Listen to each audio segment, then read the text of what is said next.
हल्का हल्का थोड़ा हल्का ठीक है।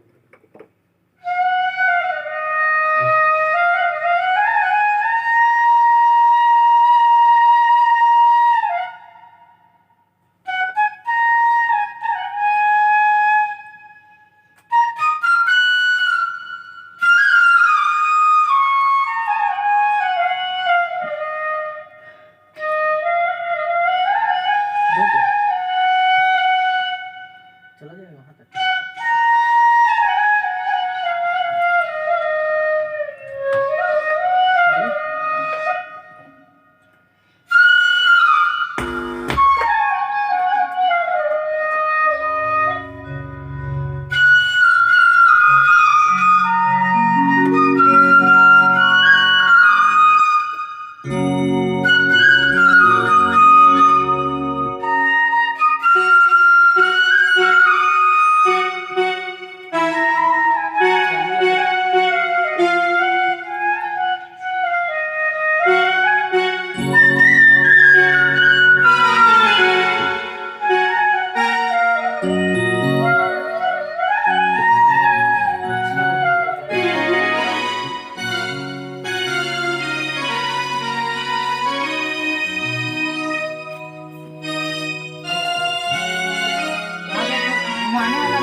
मैं गाना सुन तो उसको बढ़ा दिया था यार डीवी को, इसलिए झंडा आ रहा था।